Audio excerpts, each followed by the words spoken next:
Welcome to Beyond Podcast. I'm your host, Anthony Petralis, and I am super excited. I know I am the host of this, but I am a fan today, as well as a host. So I'm super excited about that. I mean, I was just talking off air a little bit with our guest, but is named the head football coach at Brockton High School as of this year. And this is a guy that, I used to drive to work and commute, listening to on 96.9 and just laugh at. So it is just pretty funny to be able to have him on here now. Someone who, I think is going to do great things for high school football, but just a little bit of an introduction.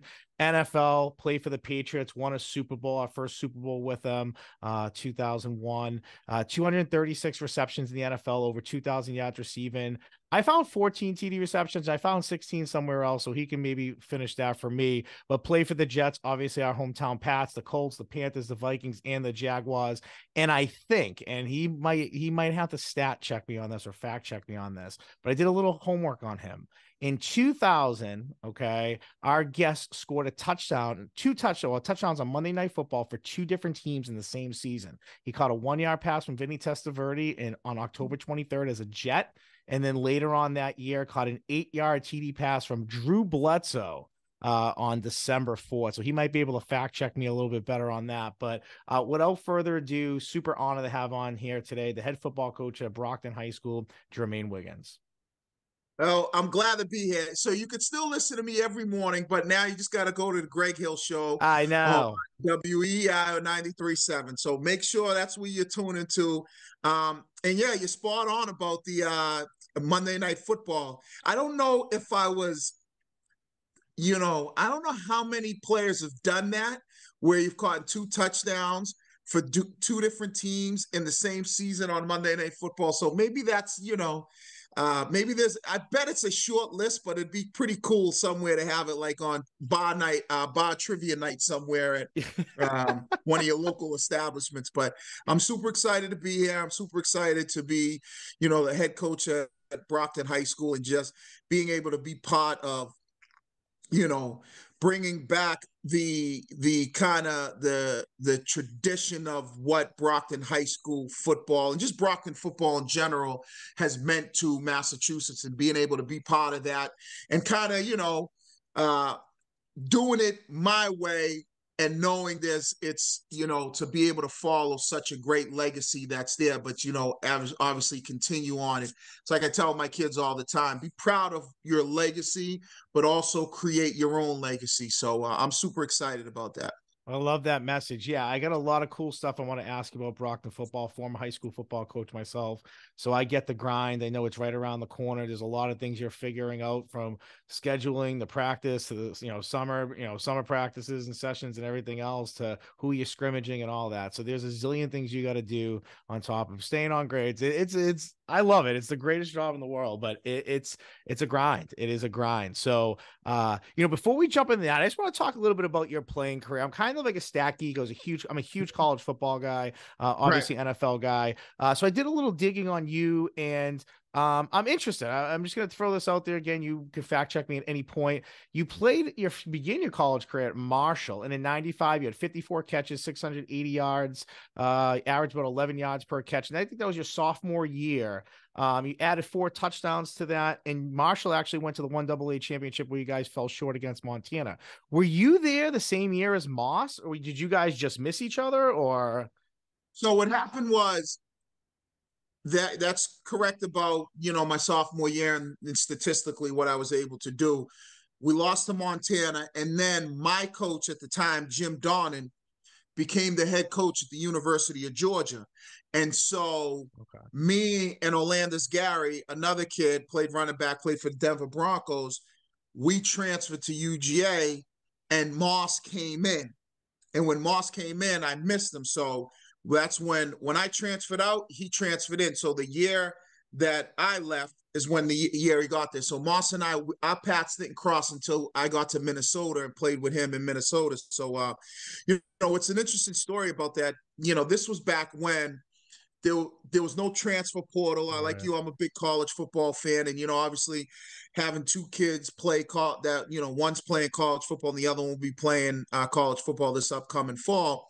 I understand the whole recruiting process and everything now, and that's why I'm so excited to, obviously help all these players out at Brockton, not just on the field, but winning, but also, helping them eventually reach or achieve their goal, which is playing college football, regardless of what level that is, and just kind of being able to help them navigate the recruiting process. And the interesting about that is, like I said, this was back in 95. Yeah, 95, 1995. There was no transfer portal, there's none of that. And so the way it used to be, the school had to let you out if you wanted to transfer to another school. So the school had to say, all right, if you want to transfer, we got to basically say the school, you're free to do it. Or we could be like, nah, we not, you know what I mean? It's almost like you were screwed. So a scholarship was almost like a contract in a sense, like you were held to it. Okay. Yeah, pretty much. You couldn't transfer without them, and then you automatically had to sit out for a year. So it was those type of things. So what was interesting, which is funny, is it was me and Orlando Gary. I told you, another kid. So we were going through this whole process, but the way we were able to get out was, and I don't know if you remember him, you probably do, it was Jason Williams. He's called White Chocolate. He played basketball. He played for the Sacramento Kings and a couple other teams. He had that Steph Curry handle and passes. I mean, not Steph Curry, Kyrie Irving handles and passes long before those guys played. And he was at Marshall with us. And Billy Donovan was the head coach for Marshall. And Billy Donovan became the head coach of the University of Florida. Right. And so when he went to Florida, my coach went to Georgia. They both left the same year. And Jason Williams went and because Billy Donovan wanted him to come with him. And Jason Williams got a lawyer and all this other stuff because Marshall didn't want to let him out. They didn't want to let me and Orlandis out. And so he went, got a lawyer, and it was like, this whole big thing as far as, going through a lawyer and trying to, get out. And they ultimately said, you know what? All right, the hell with this. It's not worth it. And they let him go. And once they let him go, they had no choice but to let me and Orlandis go. And so basically the reason why we were able to transfer is because Jason Williams went through the whole thing. He transferred the same time, and he ultimately got the lawyer and everything, which worked out and worked out for me and Orlandis Gary, which we were able to kind of piggyback off of that. So I remember waiting, in the summertime, damn, are we going to be able to go? What's going on with this case that's going on with Jason Williams? Because we knew once he was able to win this, then we kind of were able to piggyback off of that. So that's kind of how it all transpired back in those days. But now, with the transfer portal, which I love, I don't mind it one bit. I think it's, these kids have a way better opportunity if they want to go to another school without having to sit out and, or just having to deal with all the red tape. Right. I mean, you just said so much here. That's so many facts that are so interesting. Now, hold on. Whereas Williams and Moss, were they college? Weren't they high school basketball teammates? They played together in high school in West Virginia. Yeah, they played together in high school. I think it was Moss was from Rand, West Virginia. Yeah. And they played together in high school and, won a basketball championship. Yeah, they were teammates there. So, and that's kind of how we were able to get out because Jason Williams, he went and fought this whole thing because, Billy Donovan went to Florida and Billy wanted him to go down there. So it worked out well. That's unreal. And then what's crazy too is when I look at your situation there about transferring, it's well, I was recruited by this coach and sold on this program by this man, who's now leaving. I have every right to follow the person who I went here because of, right? To me, that's I can't believe that's even a real argument that they wouldn't even allow that to happen. Yeah, back then it was different. Back then, it was very difficult for you to transfer. Like I told you, the school that you went to, like you said, it basically was like a contract, and they could be like, "Nah, we're not letting you out," and you were kind of screwed. There was nothing you could do. And you're right, is you get recruited by a certain guy, and then that guy leaves. And now you're kind of stuck with a new guy. You don't know what he's going to bring in. And, and that's why I said, with having two boys, my my oldest son kind of went through that at Arizona, recruited by Arizona, by Don Brown, and, try to stick it out for a year and just felt like the defense was kind of in a different direction. And then was like, after his freshman year, I was like, I wanted to transfer because the guys that recruited me were no longer there.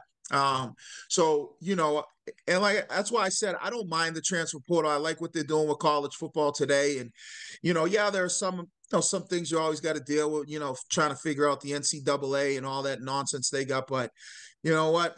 It's more for the players now than it was from when I'm happy for that with the NILs and all that other stuff, because guess what? If a coach wants to go to a new school, he can easily do it.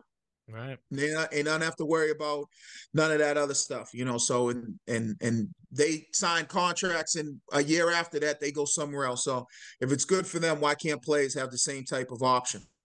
And you probably look at that now and go, man, I wish I could have an NIL deal. Like, imagine the deals you would have. I mean, we'll talk about your Cheaties commercial in a little bit, but I was okay. I mean, I played with guys like Robert Edwards and Hines Ward and Champ Bailey down in Georgia that, would have really been able to take advantage of it. I would have been able to piggyback off of a lot of their kind of success, because just being part of a program like that, you're able to maybe take advantage of some things. So, yeah, I mean, I would have loved to have it, but still at the end of the day, you got to be able to go out there and produce if you want to get an NIL deal. Yeah, absolutely. I love it.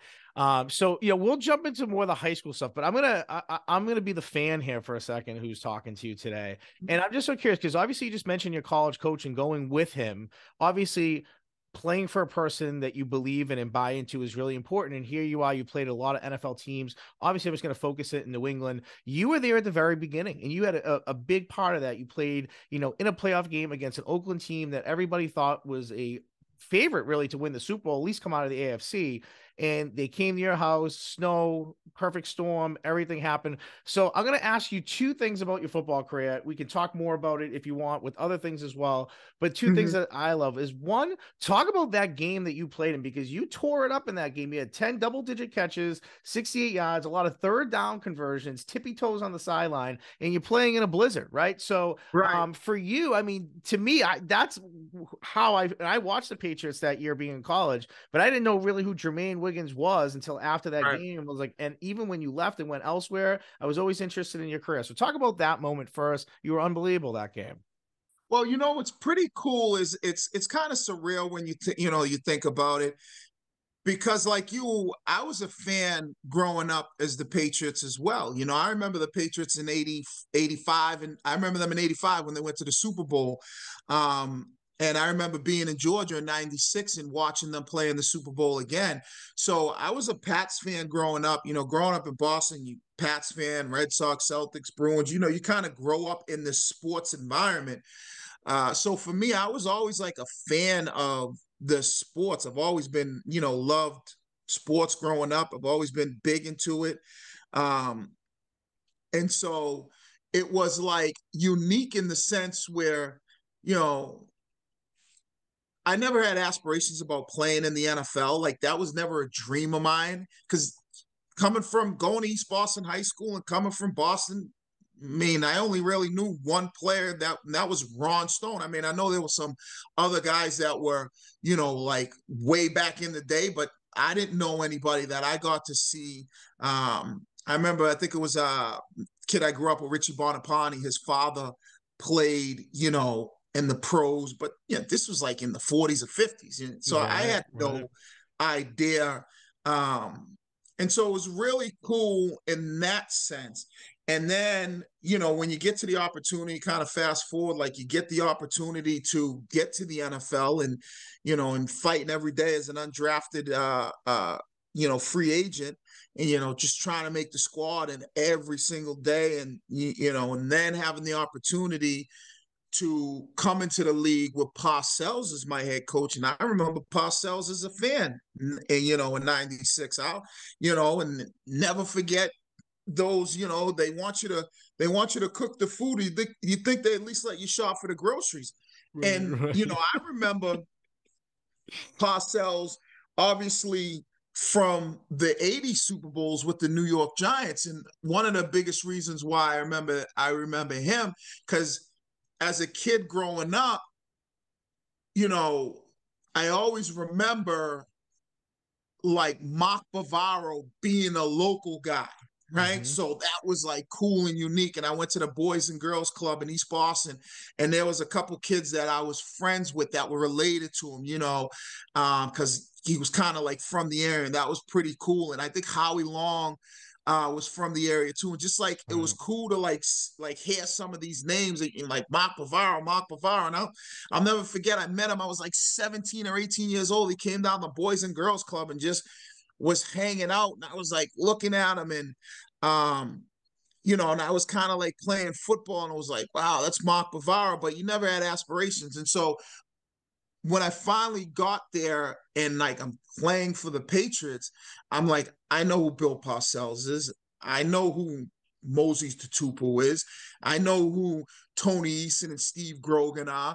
I mean, it's like I know who Andre Amazing. Tippett is, and you're like playing for this team. You're like, oh, I remember Ben Coates, especially the '96 team. Ben Right. Coates, Drew Bledsoe. Like these were all. I'm in college watching these guys. Like Yeah. Ben Coates was my idol, and Bavaro. I wore number 89 in college because of Bavaro.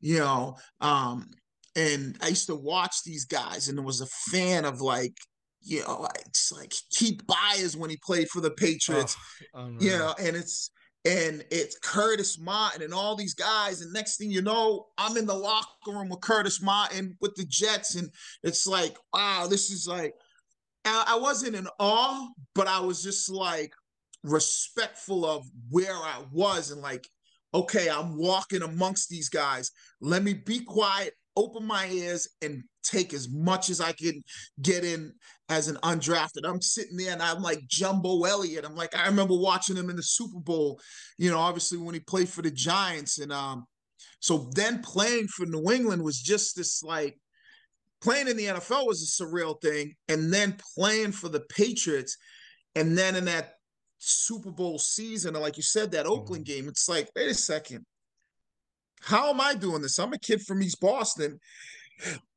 that played tackle football in the snow at the Allegiance Boys and Girls Club, or down at the City Yards, or at Shore Plaza, or Maverick Projects, like with just kids from the neighborhood, where we would be catching passes, talking about, oh, I'm Bavaro, I'm Yeah, Irving yeah. Fryer. And next thing you know, I'm playing for the Patriots, and I'm kind of like helping them win a Super Bowl. And like kids that from my neighborhood are like, that I grew up with, that I'm friends with, coming out to the game. And it's like, whoa, like this is like a really cool experience. So I think that part of it was unique. And like I wasn't even thinking about it in the moment. I was just like, why, married, a daughter, like, man, I'm just trying to play as much as I can. I mean, I Oh, was yeah. remember when I got cut from the Jets, I was playing down the East Boston Stadium. I was playing in the Tag Rush League. Yeah. Yeah. When Yeah. I got cut, like at the end of training camp for the Jets, waiting, hoping I get picked up. I'm playing tag rush with guys from the neighborhood, and um, so it was like to be able to do that for the team, and then for people in my neighborhood, and like, wow, this is, and be part of that, and then go out there and you win it, and it's like, man, this is pretty cool. I never expected it. So I look at it in that way. Like I was unbelievably blessed. I worked hard, and no one ever gave me a chance, but that's why I love the coaching that I'm doing, because the kids like that are in Brockton were very similar to me. The way I grew up in a single parent household in a community that had a lot of problems, that was lower income, but hardworking people that just went to work every day and try to, put food on the table and put a roof over their head and put clothes on their back, and to me, that was like very cool. And to be part of the Patriots and to do that for, the team that I grew up watching was kind of, it was like surreal. Like to this day, I'm just when people ask me, I'm like, I had no It's idea. like, I'm proud of what I did, but I had no expectations of it at all. So I mean, it's amazing, and I love it. I don't mind talking about it. So, but yeah. yeah, that was kind of like kind of more of like how I remember everything as it unfolded. You know what I mean? Yeah. So it was pretty cool. No, I mean, it's amazing, and even when you were talking about like you're in the streets playing catch when you were younger, pretending you were this guy or that guy, like after that game, there were kids in the street pretending they were Jermaine Wiggins, especially probably in your neighborhood, which is like, I mean, that is Right, the ultimate compliment of life, when people want to play like you or be you or idolize you in a right, way, right? right. Um, I'm you waiting for meant them to make the movie of me. I'm waiting for Mark Wahlberg or Ben Affleck or one of those people to make my movie. You know what I mean? They did a Tom versus Time. You think they'd have a movie about me? I mean, come on. I mean, they talk about the tuck rule that game, which overshadowed your performance of what you did out there. And I'm gonna keep like I love the fact that like you're hitting upon a lot of coaches. To me, Bill Parcells and Bill Belichick are two of the greatest coaches of all time. And the reason I say that is almost because wherever these guys go, they have a system. Whether you want to say it works now is a different story, but they have a system no matter where they go, and systematically defensively what a prototype was an outside linebacker, for example, or quarterbacks that just like weren't going to cost you the game and they were going to make the right decisions and not turn the football over, and defensively just being veteran and being sound and especially I think of just Parcells going to Dallas and how quickly he turned it around there, going to Jets, how quickly he turned it around there. Like, and then see Belichick to come in New England, how quickly he turned. Like, it just systematically, those guys have a system that no matter where they go, they get results pretty quickly. For you, what's it like playing for those two guys? I mean, very early on in your NFL career, as you're grinding and making it as an undrafted guy into the league.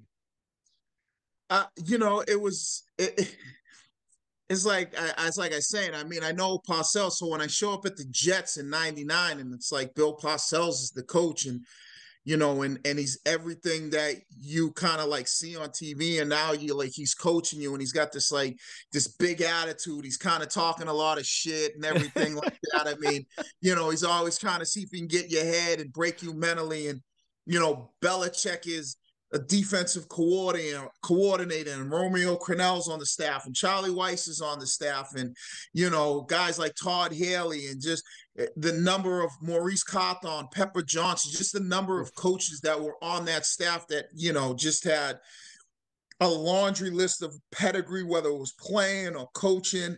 Every day I used to like every day I remember getting with Roman Pfeiffer after practice.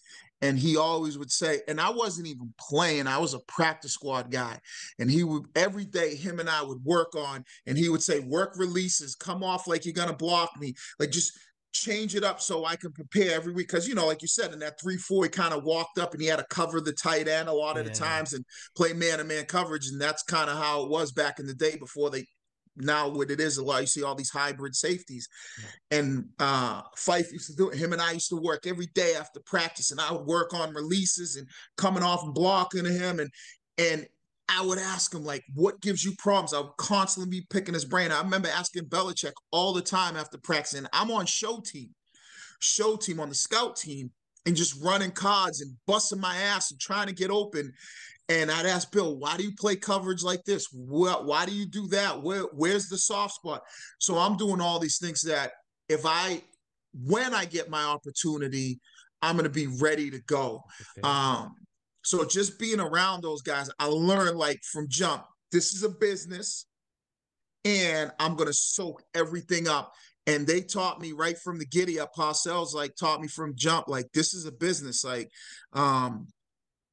we make decisions sometimes that maybe we feel like might not be what we like to do, but based on salaries and where people were drafted and all this other stuff, yeah, I remember Parcells saying to me, like, listen, find a niche that you're good at. So when we turn the film on, we got to say, we can't cut this guy.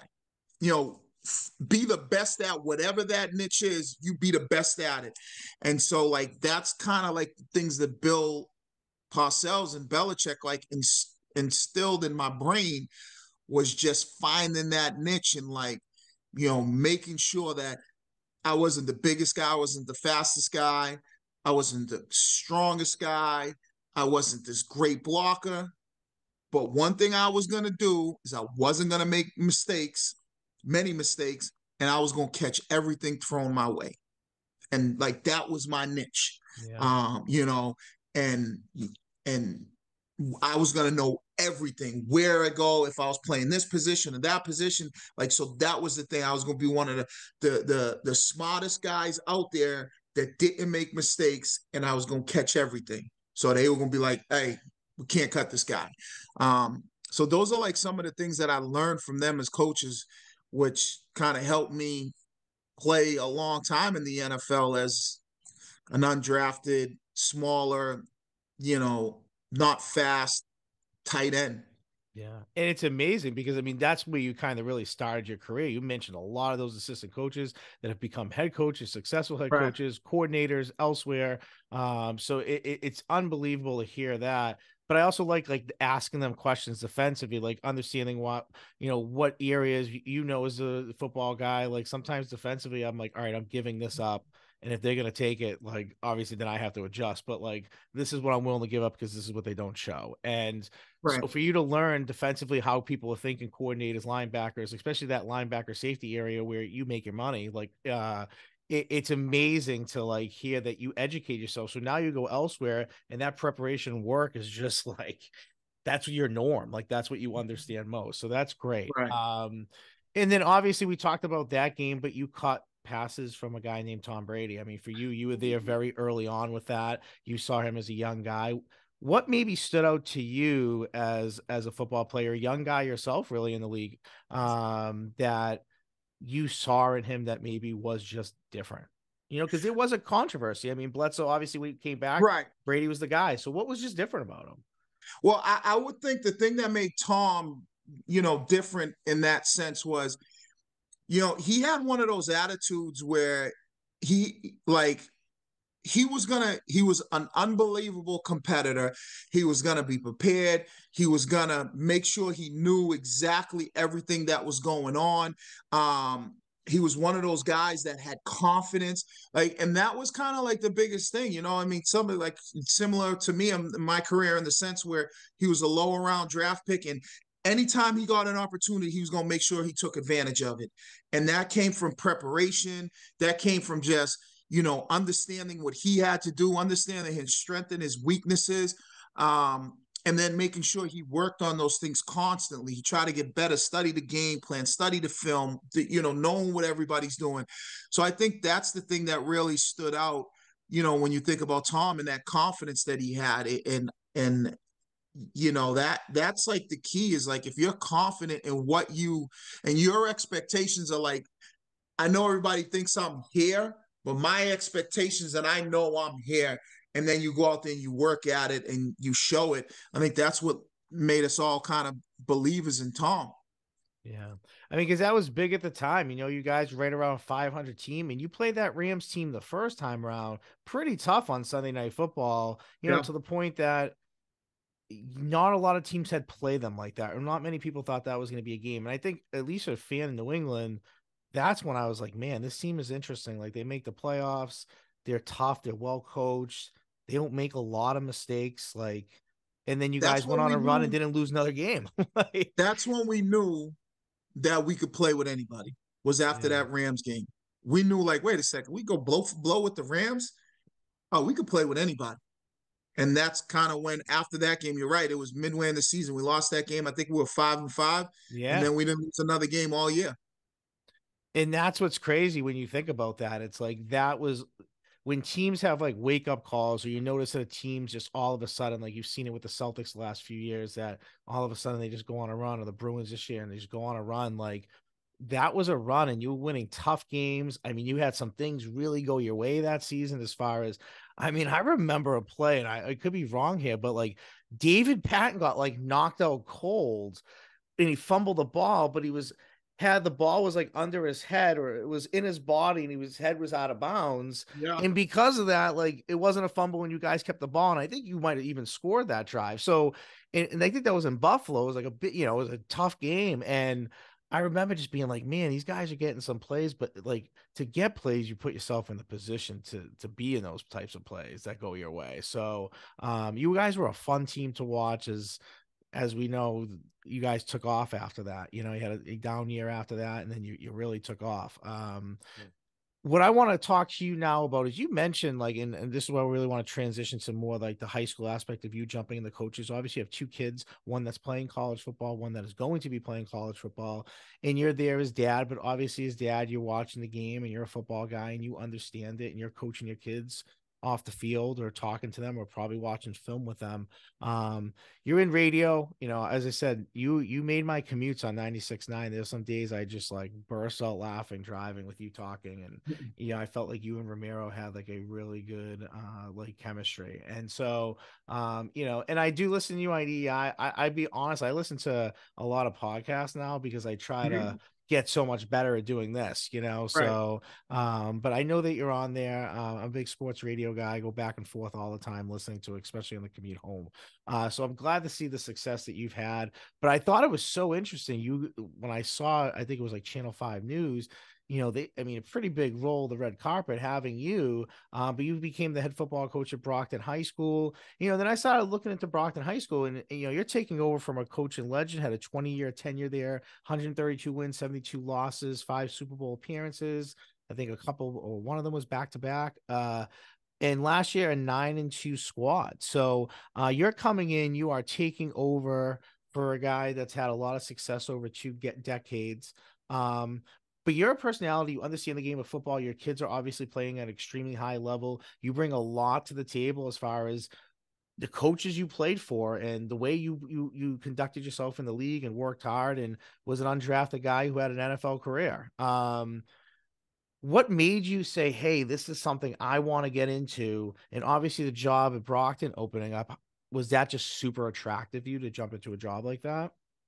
Yeah, I mean, I think the biggest thing for me is I've always loved I've coached my kids since the time that they could walk in every sport. I'd go out there and, anytime, whether it was helping out coaching my youngest son who played hockey and football, my middle son who played football and basketball, whether it was the baseball team, like I was one of those dads, and I was never the head coach of any of his teams, you know what I mean? I was never like the head coach, but I was always helping out. I was always willing to give a hand. I was afforded the opportunity because of my radio job that I had the time in the afternoon to do all that stuff, excuse me. So I always loved it, whether it was helping out my kids' AAU basketball team, driving 3 nights a week from where we live to Roxbury to practice at Madison Park or the Reggie Lewis Center for his team, the Spartans, when he was in 6th, 7th, and 8th grade. And then,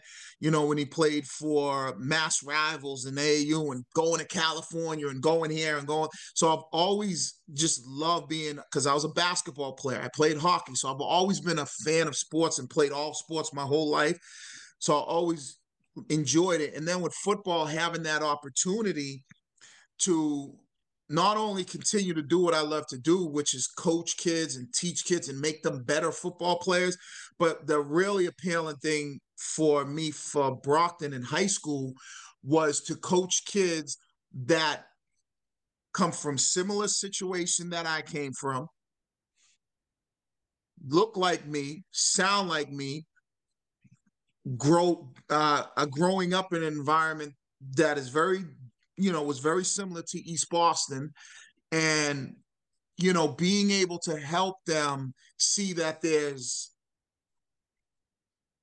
more than maybe what people are telling them, right? And getting them to understand that there is an opportunity for you to be successful. Forget about making it to the NFL, but just being successful, being somebody who is a contributor to society, to your community, to somebody who is that looks and goes, wow, I'm making a difference in my community.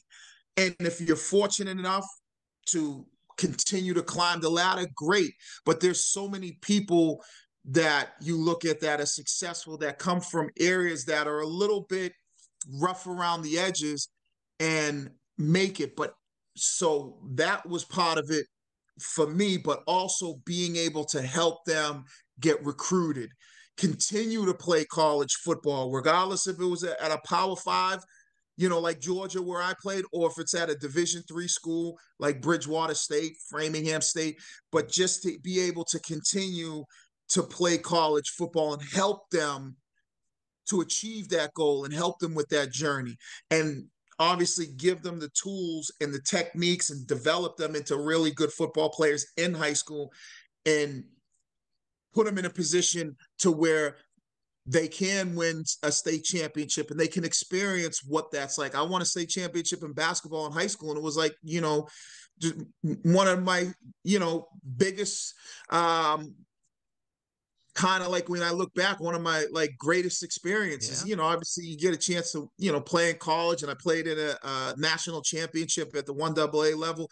But just these are memories that you have, and if you're fortunate enough to play, there are still guys that I know to this day that won state championships, won Super Bowls, and that's a proud moment that they always get to look back on, and they're proud of that. So, to be able to help them accomplish that goal and help them get recruited and teach them how to become, productive members of society in their community, and show them like, okay, don't use your environment or where you're from or what you look like or how difficult it is as an excuse, because I can show you thousands of people from your area across the country that have come from worse and who have made it in the sense of they are productive people in their community and society. So that's my biggest thing, especially, with some of the young, when I say younger, with some of the athletes today in the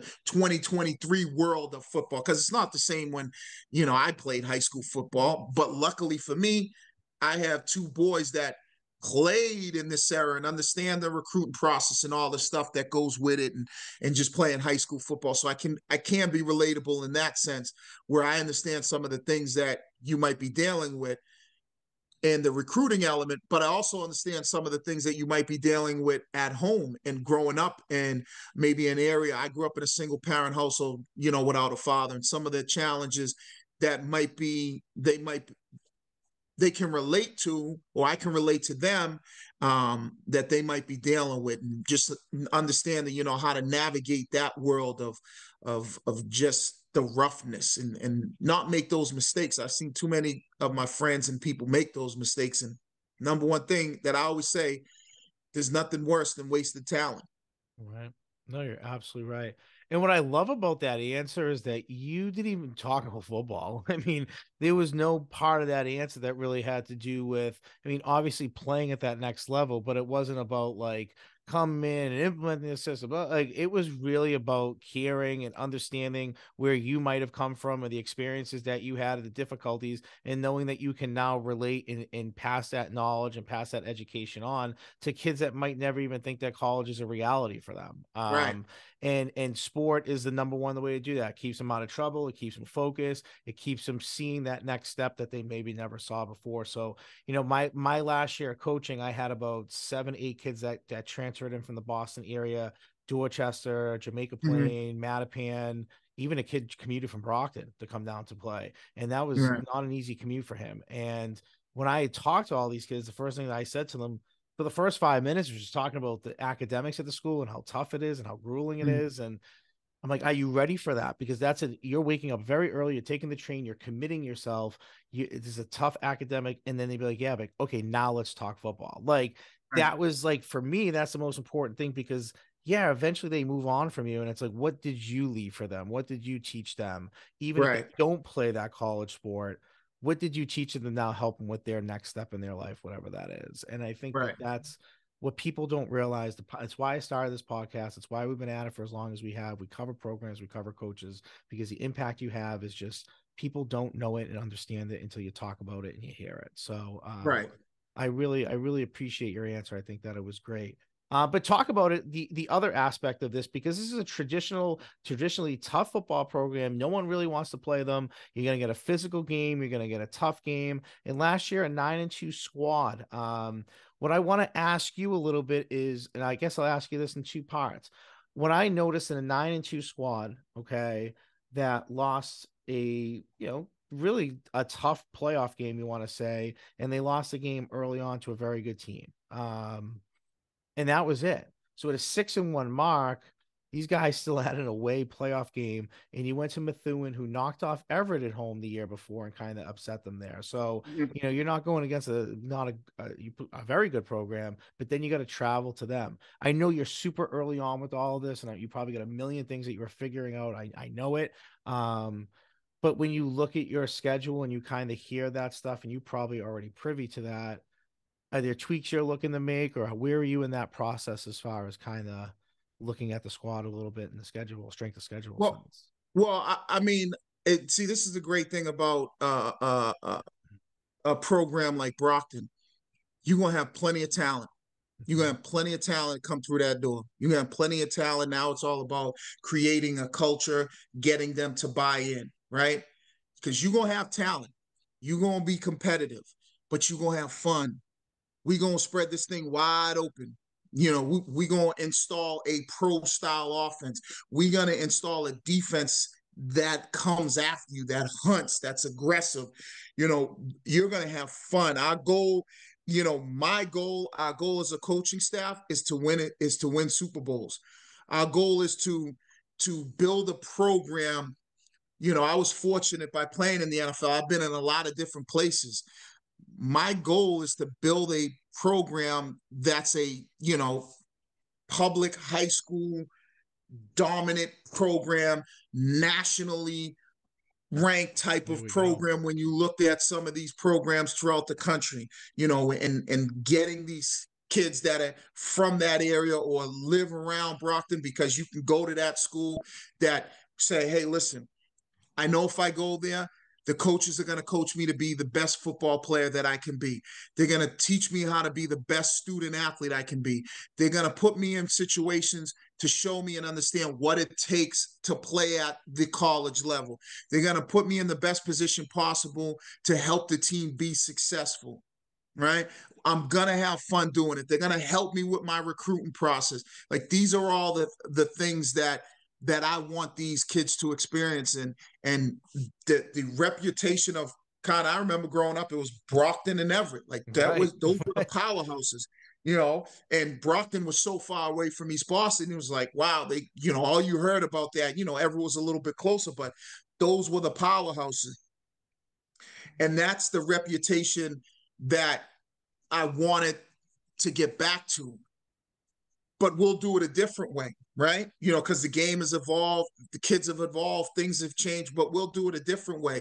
I want Brockton to be like, wait a second, you got guys like Nick Saban coming through there, Kirby Smart, Dabo Sweeney, like, that's what you saw that from back in the day, but that's what bringing it back is. And, putting kids out at all levels, all over, and families and parents and guardians going, oh, I want to send my kid to Brockton because he's going to get all, or she's going to get all these opportunities, because I know Brockton had a girl on the team, all these opportunities, and put in a situation for them to learn how to become better people, because that's what football does, how to learn how to, respect your peers, your teammates, your family, your brotherhood, your sisterhood, right? Learn how to do all these things that ultimately are going to make you a better person, regardless of what you do in life. But open the door and put you in a position where you're seeing the opportunities become reality. The goals that you have become reality, but you got to be willing to commit to it. We want kids that are willing to commit to it, willing to sacrifice, willing to say, here's what I know it's going to take. I'm willing to do it on and off the field. And if you're not doing it in the classroom, I remember Willie Mack saying, I saw him doing something because he does a lot of stuff with Long Beach, Paulie, and a lot of kids out in the Long Beach area, saying no books, no looks. If you ain't getting it done in the classroom, then you ain't getting on the field, bottom line. I don't care how good you are. Because a college coach is not going to invest $250,000, $300,000 into you as a scholarship for a kid that they don't have confidence is going to stay academically eligible. Right. So these are all the tools that we're going to give them. How to use social media to your advantage. So I was going to ask you that. Okay, that's great. Go for it. Go. Right. Perfect. Yeah. How to use social media and create a page that highlights your skill as a player, as a person, and doing it the right way. How does social media, using it the wrong way, how can it affect you? How treating people right can affect you? How not communicating with your classmates, whether they be, males or females, or nowadays in the world we live in, that might be from the LGBTQ community, right? How to understand and communicate with people that are different from you, and trying to give them all the tools to put them in the best possible position that they're not doing things that are going to jeopardize their future. And relating to them, right? And that's the biggest thing. And so those are all the things that how to set up your Twitter account for your recruiting purposes, what you should have in your bio, what you should be putting up, what you should be liking, what you should be retweeting. Yeah. I mean, all those things. So, so it's a combination of a lot of things. And I'm excited to be, heading that and be part of that with the coaching staff that, in the process of putting together. Yeah. So, I mean, you mentioned all those coaches. The one coach you didn't mention was Coach Prime. And that seems like that's the feeling I'm getting from you, just like chatting with you and hearing you and how passionate you are and talking about all the things from community to families to the school to alumni to the kid, like getting all that in your program and how important that is to get that community involved. And he's doing his thing in Colorado now. And I love it. I think what he's doing is changing everything for you. You mentioned a staff in offensively, going to be a certain way. Defensively, how are you now looking? You talk about these kids and putting them in the right position. Now, how do you look about the people that you are surrounding them with as far as football coaches and what their knowledge is, obviously in the X's and O's aspect, but maybe also knowing how to deal with teenagers and adolescents off the field too. So how do you go about building a staff and doing the way that you want to do it? Well, it's pretty cool because I had 3 teenagers, my oldest is a girl and then 2 boys. And so understanding how they're going through all those things. And, the AD there, Kevin Cairo, is really, he's helping me tremendously, and obviously navigating the waters with some of the coaches that are still there and guys that are still going to be on the staff, and working with them. And as I'm getting to meet them and getting to know them, it's been very welcoming. And that's the most important thing is surrounding yourself with people that have the same goal that you have, and here's the goal that I have. And people want that. People are buying into that, like you said, the alumni buying into that. How can we help? It's been nothing but it's been nothing but welcoming as far as just in the whole Brockton community, from the alumni to the coaches to the faculty to the principal to the AD to the superintendent and Mike Thomas. So it's really, when you have those type of things and you have people that assets and allies, it's easy for you to get things done. And because at the end of the day, we all have one goal and one goal in mind, that is to help these kids be successful in life, successful on the field. That is our ultimate goal. So it's easy to do that when you got a lot of people buying in. And the ones that don't want to buy in, then, they won't be on the train with us. I mean, it's that simple. It's just, that's just the way it will operate. Yeah. And I think it's so important. I mean, building a staff is obviously retaining coaches that are in the school, know these kids, is important. It's making sure sometimes retaining the right ones, right? So Right. I totally get where you're at in this process and making sure that you are building the proper staff, like you said, that wants to be a part of this build and maybe doing it your way. I mean, the great thing about you and just even talking to you here is like learning a lot of different ways you thought and hearing stories about who coached you and maybe how you developed your pattern of, success in the NFL and you just working and putting your head down to the dirt and doing what you're supposed to do. And then that obviously now translating over, like, are we gonna see you on the sideline? Like, are you gonna be dressed all fancy? You're gonna be kind of different in that sense. Like, I'm interested in Coach Wiggy in that sense because you are a personality, you are really funny, and I think that you also have a way of just kind of, it seems like to me, just drawing people into kind of buying into what you're saying. So you kind of have that. Are we gonna see something different in the high school football sideline? Are we gonna see, regular Coach Wiggy I out might there? pull out a cowboy hat like Dion. No, no. I mean, I'm just gonna be myself, and that's what I want those kids on the team to do is be themselves, right? We're gonna have fun. We're gonna have some swag. Go out there. That's what you want. I mean, when I played, I loved it. I love looking good, having all the sleeves and the towel and all that stuff. Like, I got no problem with that. That's, to me, let your personality show. Have fun with it. This game is fun. It's like I tell my kids all the time that play, enjoy the moment. Enjoy it, enjoy it, enjoy it. Play like every play is your last play, but have fun doing it, right? You get there, your teammates make a big play, celebrate. You score a touchdown. I know it's high school. You can't be spiking the football, but you can celebrate with your teammates. You make big plays, you celebrate. You play with passion, you play with energy, and you just have a good time doing it. And hey, listen, if you want to be swagged out, we're going to have the music there. We want this thing to be fun for fans, fun for the kids in school. So that's what we want to do. We're going to be very active on social media. We're going to open it up to, having a couple, students that don't play football, come out and help us with social media, work with the equipment staff, work with the training staff if that's something they're interested in. We're going to have like kids come out and kind of shadow the coaches because there are some kids that might not play football but love football and want to coach. We're going to have all these opportunities in place, just like you see in college with, internships. We're looking for that from the kids that go to the school that might be interested and that meet the specific grades, right? And make sure that the ones that are coming out saying, here's what you need to do. You got to have a certain GPA. You got to make sure you're coming to school, like all those things.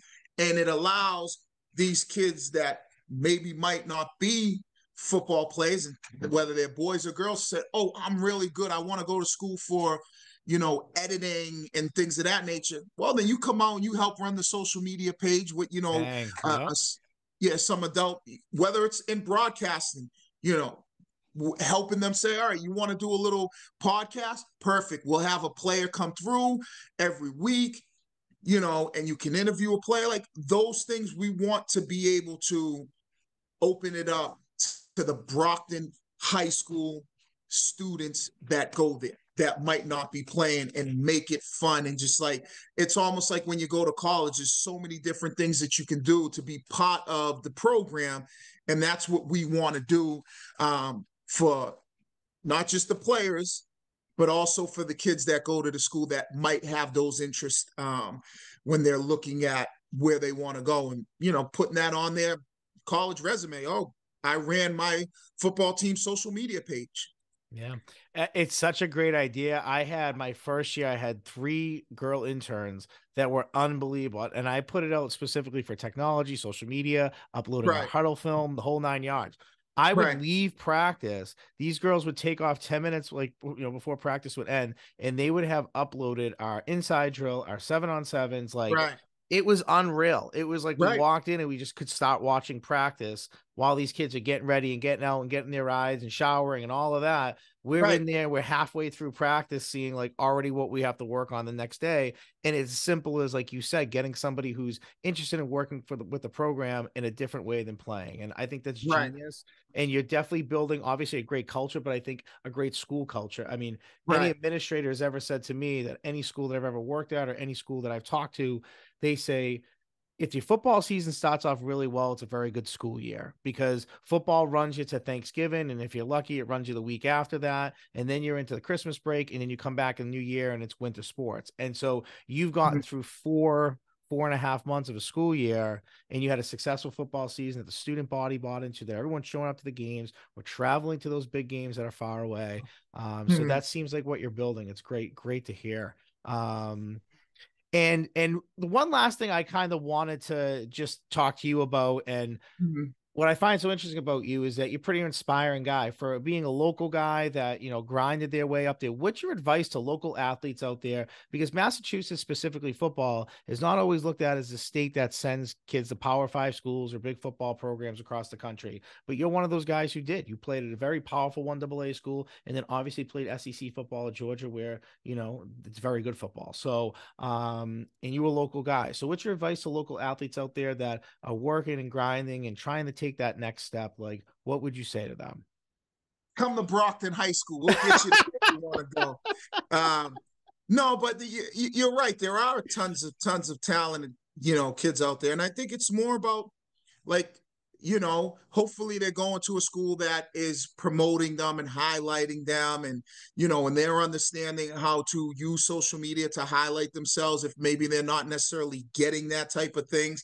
But yeah, I think, whether it's from Lewis Seen, who played at Everett, or it's Isaiah Likely, who's playing for the Baltimore Ravens. And yeah. I know there's a ton of kids all over the country playing all over, just my kid at UMass and some of the kids that he's playing with, Jackson Paradise, Tyler Martin, just some of the local kids.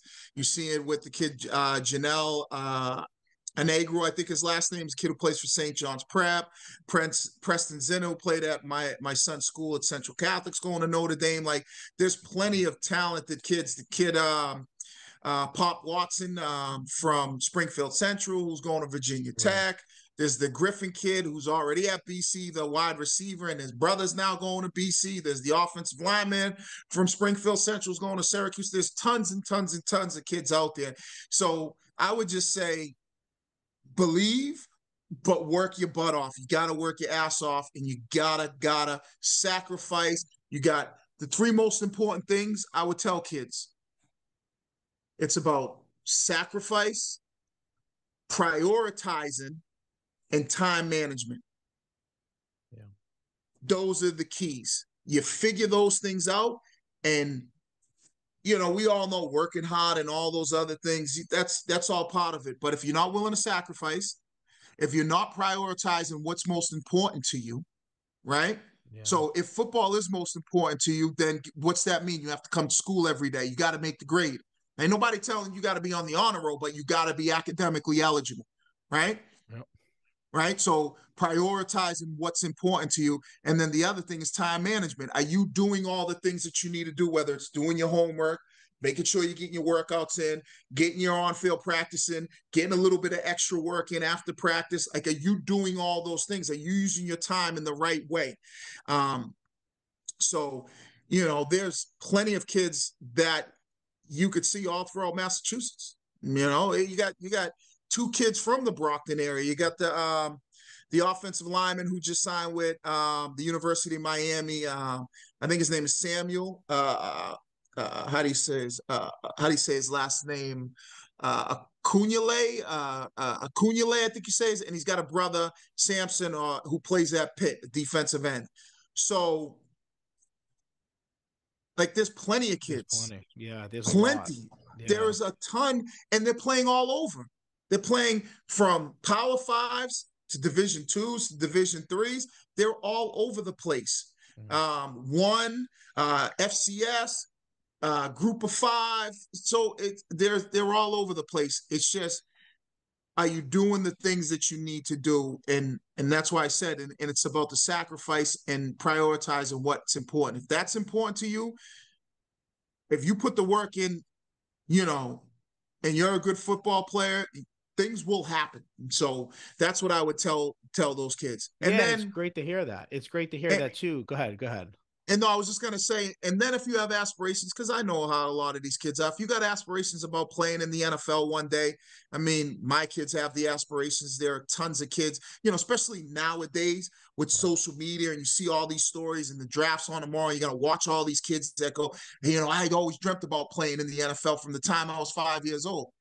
Hey, listen, I got no problem with that. I will not shoot down your dream and your goal. I'll give the reality on what it takes to get there. But guess what?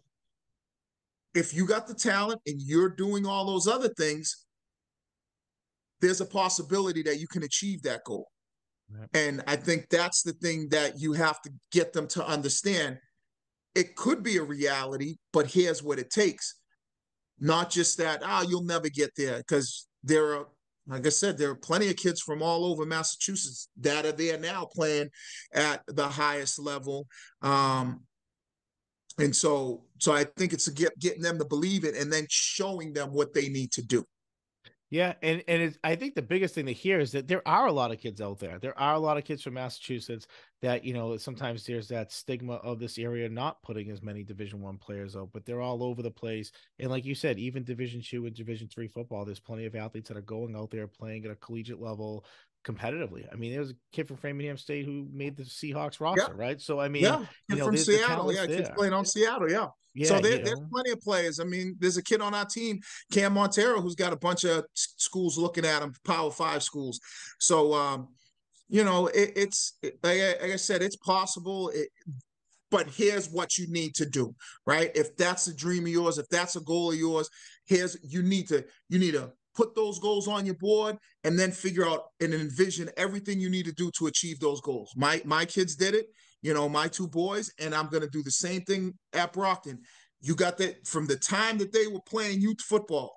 Okay, here's the goals, but here's what you need to do. As you get older and older and older, physically, you'll kind of figure out, okay, where am I? And then, the thing about it is anything is possible. Kyle Dugg is from a Division II school. Yeah. Cole Strange went in the first round, and he's from an FCS school. So anything is possible if you're working and you understand what you need to do. Yeah. It's so funny you say Kyle Duggar. When I first started this podcast, maybe like my 12th or 13th guest, I happened to be watching the Patriots that year playing San Diego, and he just had it was a rookie, like an unbelievable game, and just coming up and making open field tackles, stuff that's difficult in the NFL that people don't realize how quick and making open field tackles, a safety like that is incredible. So I reached out to I looked up his college defensive back coach, who had a rap sheet of many places that he's been and things that he's been great at and how good he was. And I had him on here, and the one thing he talked about was this was a Division II kid that we just all were like, this kid he can play in the NFL. I mean, he's that good, so there are, like you're saying, there are those players that are just out there.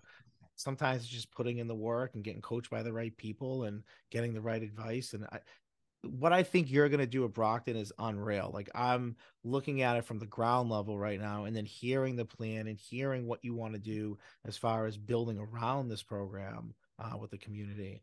Super excited for it. I really, really am. So before we jump into our 2-minute drill, and it's our boys from Cheney's, I know you're familiar with our boys from Cheney's. Yeah. I just want to give a shout out to one of our sponsors, our new sponsors. This might be something actually you might be even interested in. SnapRaise. It's the industry leader in online fundraising. It's raised over $750 million for K-12 programs nationwide, also raising over $16 million for programs in the greater Boston area over the last 5 years. SnapRaise helps programs raise money by drawing traffic to a customized online donation platform via your group's social media networks. The platform operates using the power of email, text, social media without selling a product. Their campaigns raise more funds because of their powerful outreach. With SnapRaise, participants go well beyond their local neighborhood. Their average donor lives 276 miles away from the person that they're actually donating to. So I use SnapRaise as a head football coach to raise a ton of money for our program, and it's very simple, it's very online, and it's not a lot of footwork. So if you want more information about that, reach out to me. I work with Cam Bell. He's unbelievable. Huge fans of our podcast and been a help to us. So thank you guys. So Wiggy, I'm going to jump into the 2-minute drill. Now, I got to tell you, it's our Cheney's 2-minute drill. Our guys down at Cheney's, when I first started this podcast, I reached out to Joe because I thought his social media was just kind of funny, and I was new into the social media game. And so I reached out to him. Our colors are very similar, like Genie's colors, Beyond colors. So it just kind of worked. We did a swag exchange. We said, hey, we went down there. We cut a really funny commercial that blew up on his social media and kind of blew up on our social media. And ever since then, we've done create a Genie contest together. We go down to his big, party that he has now at Genie's every year, and they block off the street. I mean, it's unbelievable stuff. But I know you did a commercial with them with your boy Rizzuti. You had a truck stick him in the middle of the Right. street, middle of School Street there. But talk Friend Street, sorry. Talk a little bit about working with those guys, because we're humongous fans of them there. They're humongous fans of us. They share our stuff. So I knew that you'd be the right guy to bring the Cheney 2-minute drill back this season.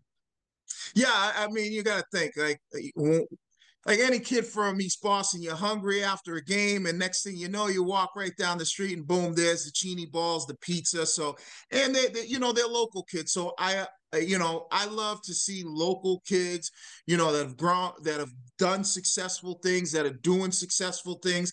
I try to help out in any way, and that's like those guys. Obviously, being from a couple of those guys, I think are from the North End and everything. So, it's cool to help out in any way. And you know how it is around here, Massachusetts and Boston. We try to look out for one another and, lift each other up and help each other with whatever it is that we're doing if we can. So for me, it was no problem at all. They knew some of the guys I knew growing up, and that's generally how it works. Somebody that that you guys are both know them, and it's like, oh man, you know him, all right, man, what you need me to do, and that's kind of Yeah. where kind of how our relationship started. Plus, my wife loves the Cheney balls. I mean, who doesn't love the I mac and mean, cheese Cheney balls? So yeah, so it's always been fun, and they're doing a tremendous job, and and I'm always happy to see, like I said, I'm always happy to see guys from here, doing well, and whether it's in the social media world, whether it's with the food that they're doing. So I'm always proud to represent Boston, Massachusetts. So yeah, and man. I try to help out in any way. So Yeah. yeah, that's kind of, I go there all the time. Anytime I go to a Celtics game, or I'm in that area, I always make sure I swing by and get a 6-pack of Cheney balls. I love it, man. I love it. Yeah, your guys' commercial was great. John from our podcast was actually down there. He's the one who Yeah. filmed it and edited everything. So it was really fun to watch. When he came back, he's like, oh, and all he did was very complimentary of you and how nice you were. And he's like, the most down to earth guy, like laughing, joking around with you. He's like, I'm nervous to meet him. And then here he is, like an everyday guy, just like fun to be around. So it was cool to hear that too. So this is our Cheney's 2-minute drill. It's rapid fire questions. We're going to fire some questions at you. Again, 1 or 2 word answers. You don't have to go crazy. If you want more, you can explain more. Absolutely. But these are fun questions that usually our coaches and our athletes that we have on here laugh and have to think about. So let me set the timer here, and away we go. Song that still gets you juiced up a little bit whenever you hear it before like a big game. Oh man, DMX, where my dog's at. Oh yeah. I Yeah. love it. That I never get the same answer for that. It's unreal. Every song, no one said the same answer. It's awesome. Or I could go in real quick. Yeah, yeah. Oh man, we some head busters by. I want to say was maybe Little Scrappy. Yeah. I So love it. those are a couple. I'm gonna have to play that. I haven't heard that, but I'm Yeah. excited. Name a player you went against that just talked the most trash. Wow. Whoo, there was a ton of them, but I would say biggest trash talker, Joey Porter. Oh, okay. Pittsburgh That's very Steelers. fair. Yeah. He was a big trash talker. Oh Troy man. Even Polamalu, quiet as they come. Joey Porter, very big trash talker, but he was good though. He could back it up. yeah. I mean, even as a coach, he was talking a little bit at times Yeah, early yeah, on. yeah, yeah. Would you rather win a game 4th and 2 on offense or defense? Offense. I'm an offensive guy all Okay. day long. Little play action, boom, catch it up the seam, hit the end zone, celebrate. I love it. I love it. And you've named the slew of coaches here. It could be more than one, but I was just curious. Coaches that had the biggest influence on you, whether that's a player or even maybe getting you into the idea of coaching, whether it's your kids or at some point you knew you were going to coach. Um, I would say my basketball coach in high school, Mike Rubin, because if it wasn't for him, I wouldn't be where I'm at today. Him and my football coach, John Loftus, but I was a big basketball player in high school, AAU, and Rube was like the father figure that a lot of us didn't have. So I would say he's my biggest influence. Okay. Most talented player you've ever played with, just ever lined up on the same field with or against? Man. I know it's a big question. It's a bold question. Yeah, I played with some good ones. Steve Smith in Carolina was a monster. Mm-hmm. Julius Peppers. But if I would have to say the most talented, probably Randy Moss. Randy Moss was a different breed. Yeah. Ugh. Yeah, I mean, dude could roll out of bed and run a 4.2, and I've seen him run by triple coverage, so probably Moss hands down. And I played with some good ones, man. I played with Keyshawn Johnson, Curtis Martin. Man, I played with some talented football players. But yeah, I'd have to say Moss was a bad boy. I mean, Keyshawn Johnson, man, he was like, when I was a high school wide receiver, I like idolized him, between USC and obviously for the Jets. Keyshawn was tough as they come. And you want a trash talker? He might be one of the biggest trash talkers I've ever seen, but he's another one who could back it up. Yeah, I loved him. I mean, that offense with him and Corbett, I mean, that was a great 1-2 punch and when they were with the Jets. Yeah, Wayne Corbett, he was the original slot receiver. Yeah, he was. He really was. He was. And I'll leave you with this last question. One word that you hope people would describe the 2023 Brockton football team after playing them.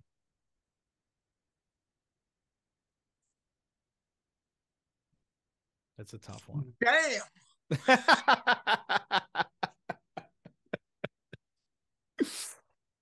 Yeah, I mean, right? I mean, in a way, you want to walk away being like, holy smokes, we have to play that team every year, you know? Just like, damn. You know, when somebody says, damn, it's like. Exactly. Like, I got to play who? Right. Well, that's great. Listen, you survived the 2-minute drill. This was awesome. I just want to thank you for coming on. I know you have a busy schedule, and obviously you got a lot going on. So to find the night, especially when the Bees are playing tonight, I really appreciate that a lot. I've been watching them, right? I got them on the thing, so I got them on the little screen. So I kind of been keeping an eye on them. They're tied up 3-3. Okay, perfect. So I appreciate this, I really do, and I wish you the best of luck. Anything that we can do for you, if you want to have some play, I mean, we have a lot of players on here. If you got some guys that you would want to get on here for character pieces, reach out, let us know. We'll definitely have some of your guys on, and we cover on like all access stuff too, so we can chit chat for sure and see where we might be able to help you out as well. Well, hopefully we'll see you guys up at Brockton and get to know the players, get to meet the staff, all that good stuff. So we're I told you, we're really trying to take this, kind of like what Deion's doing, taking this social media thing and really, promoting the program, promoting the athletes, promoting the coaches, promoting the community. So that's another reason why, I'm doing this, because I love football and I love the way the game is changed. And I love the social media element to it, as long as you're doing it the right way. So definitely, man. Love to see you guys out there. 100%. Yeah. So keep killing it. Keep doing it. We'll be definitely keeping an eye on you, and we'll chat real soon. All right. So from Beyond Podcast, I'm your host, Anthony Petrales, guys. Till next time.